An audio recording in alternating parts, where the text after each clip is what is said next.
ने लालू नीतीश मोदी का चेहरा देखकर वोट दिया है तो उनके बच्चे उनके परिवार वाले आगे बढ़ रहे हैं। आपने अपने बच्चों की चिंता नहीं की, इसलिए आपके बच्चे बेरोजगार और मजदूर हैं। मैं हमेशा से पूरे जनसुराज में कहता हूं कि मेरे भाई नेताओं ने अपने बच्चों की चिंता की करके रखा हुआ है।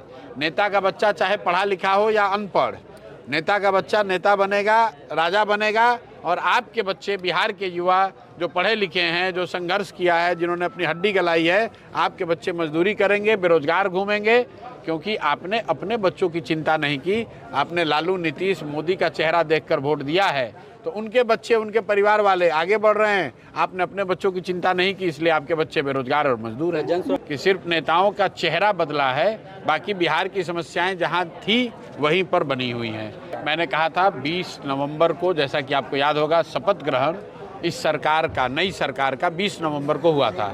और उस समय हम लोगों ने जनसुराज की ओर से ये कहा था कि 6 महीने हम लोग इस सरकार को समय देंगे कि जिस बदलाव की आशा अपेक्षा बिहार की जनता रखती है वो बदलाव हो। अगर नहीं होगा तो बिहार की जनता की आवाज़ बनकर उनके साथ जनसुराज के लोग खड़े होंगे। आज 20 तारीख है, 20 तारीख मतलब 6 महीने हो गए। तो मैं कल रात में ही अपना जो मेरा निवास स्थान था उसको छोड़कर पटना आईआईटी के बगल में जो जनसुराज का नया बिहार नवनिर्माण आश्रम बना है, मैं वहाँ पर शिफ्ट कर गया हूँ। अब जब तक बिहार में बदलाव न हो, अगला चुनाव न हो, जनसुराज की व्यवस्था न बन जाए, तब तक वहीं पर रहेंगे। वहीं से जनसुराज का संचालन, जनसुराज के कार्यक्रमों का संचालन होगा। और जहाँ तक सरकार की बात है तो ये तो बिल्कुल स्पष्ट है कि सिर्फ नेताओं का चेहरा बदला है, बाकी बिहार की समस्याएं जहां थी वहीं पर बनी हुई हैं। पलायन नहीं रुका है। मुख्यमंत्री के तौर पर जिनका चेहरा था वो पलायन कर गए, लेकिन पलायन में कोई परिवर्तन नहीं हुआ। 1 करोड़ रोजगार की बात कही गई, 6 महीना बीत गया, लेकिन उसमें कोई फर्क नहीं आया। यहाँ के लोगों पर, बच्चों पर जो लाठी चलने की परिपाटी यहाँ पर पिछले कई वर्षों से हम लोग देख रहे हैं, टीआरई के बच्चों के साथ जो दुर्घटना घटी, एक तरह से वो दुर्घटना ही है कि उनको फिर से बुलाकर वहाँ पर मारा गया है लाठी से, वो भी नहीं बदला है। भ्रष्टाचार कम नहीं हुआ, शिक्षा की जो स्थिति थी वही बनी हुई है। जो बेरोजगारी, अशिक्षा है, वो जैसे 10 का 10 बना हुआ है।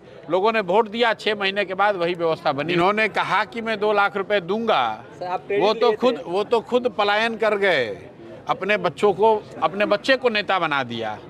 मैं हमेशा से पूरे जनसुराज में कहता हूं कि मेरे भाई नेताओं ने अपने बच्चों की चिंता की करके रखा हुआ है।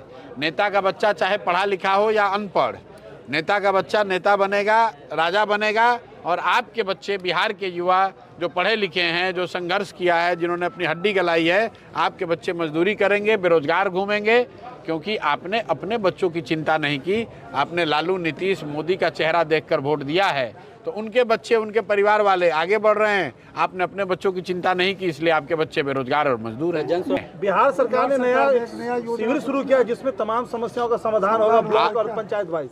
इनके जिनके बरदस्त से या जिनके कहने से मुख्यमंत्री ये बने हैं, सम्राट चौधरी जी, उन्होंने 20 यात्रा निकाली, समाधान यात्रा, समृद्धि यात्रा। अभी तो मुख्यमंत्री बनने के बाद समृद्धि यात्रा निकाले थे। बताइए, बिहार में 100 में 60 आदमी दिन में 100 रुपया नहीं कमा रहा है और बिहार का मुख्यमंत्री समृद्धि का यात्रा निकाल रहे हैं। बिहार का ज़्यादातर युवा बेरोजगार मजदूरी कर रहा है 10-12 हज़ार रुपये के लिए, और बिहार के नेता समृद्धि की यात्रा निकाल रहे हैं। किसकी समृद्धि? समृद्धि यहाँ के नेताओं की समृद्धि हुई है, उन्होंने पैसा कमाया है। यहाँ के अफसरों ने लूटपाट करके समृद्धि बनाई है।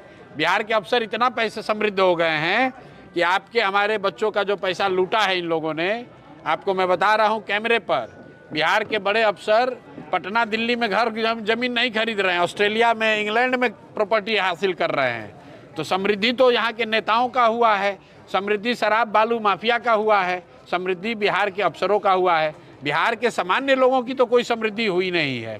तो ऐसी यात्राओं का और ऐसे जनता दरबार का कोई फ़ायदा नहीं है। 20-25 साल से जनता देख रही है। बिहार आज से 20 साल पहले भी देश का सबसे गरीब और पिछड़ा राज्य था, और आज भी देश का सबसे गरीब और पिछड़ा राज्य ही है।